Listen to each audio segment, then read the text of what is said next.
the two cars that make up row number one. Chandler Smith, Joe Graf Jr. Green flags out at Daytona.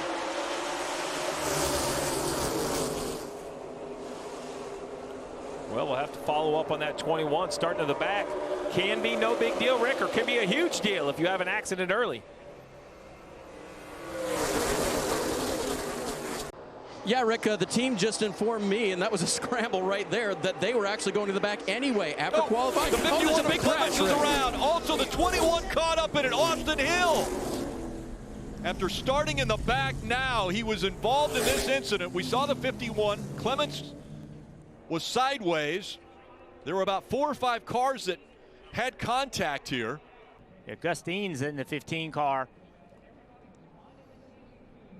The 51 gets stacked up, gets pushed to the apron, and at that point, the whole bottom line stacks up. But the wreck is really the 51, right? The 26 pushes the 51 down on the bottom. You're going to see him right here. Gets down on the apron, and now everybody starts to check up, and that's kind of a chain reaction. The wreck behind is a reaction to the 51 wrecking. The 51 sideways, and that quick. It gets bottled up here at Daytona. Yeah, that's so disappointing. On lap 1, the aggressiveness, it just isn't necessary. On lap 1 to be pushing that hard into turn 3. Now the concern for the 21 is if we don't run a lap, like he still has to meet that minimum speed, so we need to see a couple green flag laps here. Feels like we're going to try it again. Chandler Smith and Joe Graf Jr. bring him back to the green.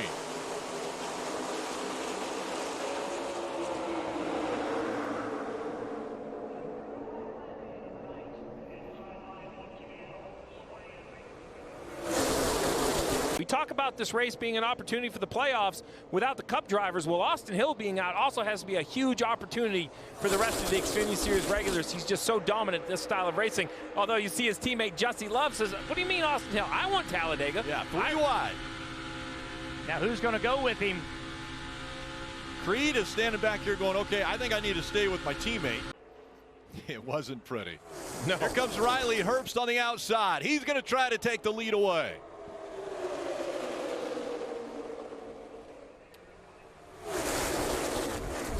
Jeff, we're going to talk a lot about fuel in the Cup race, but not in Xfinity. This race is short enough they can run every stage on a tank of gas. So it's going to be speedway racing like this. Brandon Jones up the middle in the 9.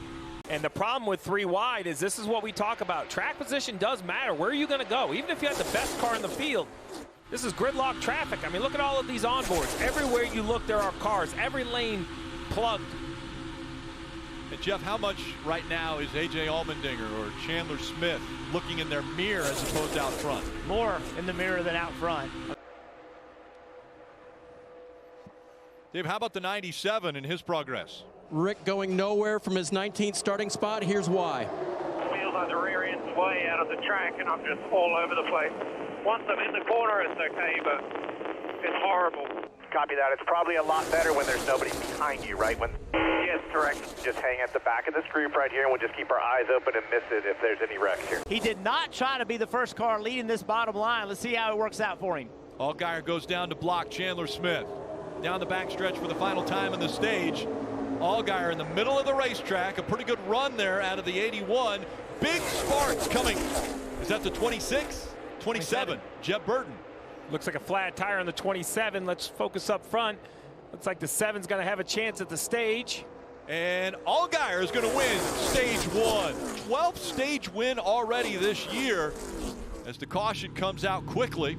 There's a lot of drivers right now that don't know how their cars are going to handle when we get back up to speed. Sam Mayer on the inside of row 1, bringing it back to green. There's one guy in the booth that doesn't know how all these cars are going to drive. Rick, I'm concerned. Sheldon Creed on the outside of that front row. All those cars on the inside line behind the double file, they were all penalty cars, so they had to start on the inside. That's why that looks so strange.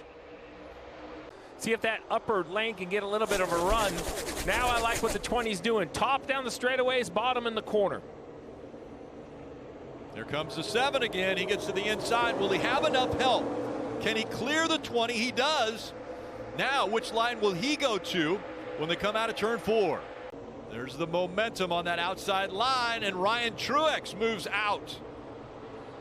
So he does not give a push to the 98 of Herbst. Kligerman drifts up the track. Creed gets right up to the back bumper. Coming up on 1 to go and into the wall. One car, the one of Sam Mayer, spins on the apron, and the caution's going to come out before the end of the stage.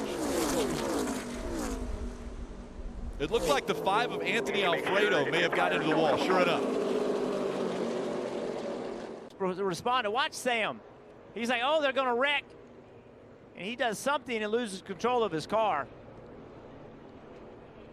Never actually spun the thing out. And so that will mean a sweep of stage 1 and 2 for Allgaier. That's the 15th time that Allgaier has swept the stages. My exit in traffic is not as good as everybody else.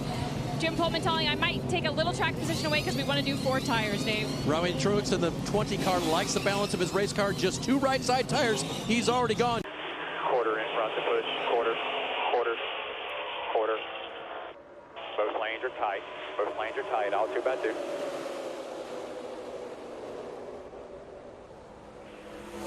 Half in front, half. Clear if you wanted it. Half in front.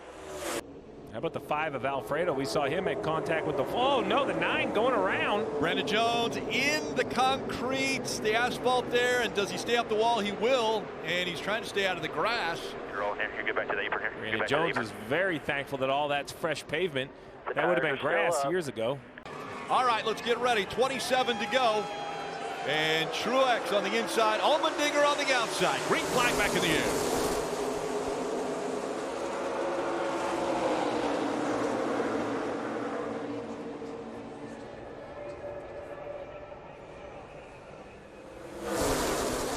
Outside line getting a little momentum built up.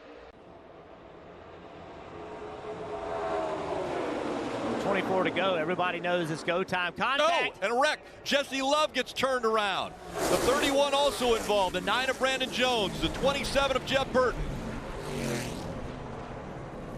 And a lot of steel gets messed up here in turn 1. Little bit of movement. Push gone wrong. 8 goes around. Catches Jeff Burton, which pushes a bunch of cars to the bottom. The 31 back up the racetrack. Pretty hard contact with the right rear and the right front. Ryan Sieg is behind Kligerman, and Ryan Truex is behind Allmendinger as we go back to green with 18 laps remaining.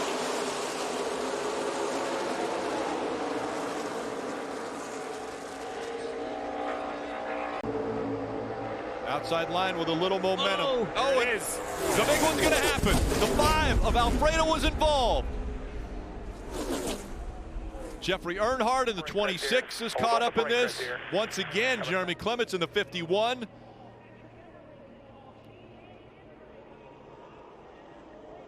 Looks like the 45, the hood up on that one. And Cesar Baccarella gets the window net down. You could see it was getting ready to happen. 26 hit hard on that outside wall. When he goes back up here, nobody stops him. Bam, right there. 2 laps from Daytona.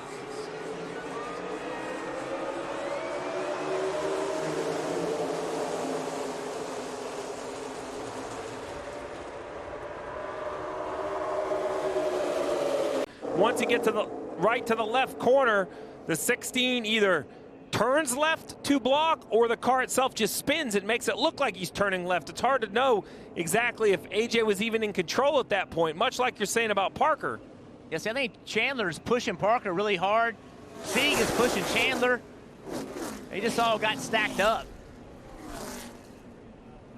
And AJ doesn't care about that. AJ knows he got wrecked.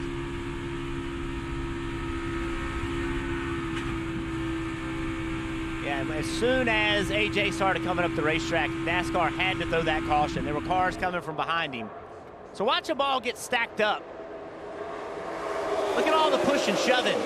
All the way 5 or 6 rows back.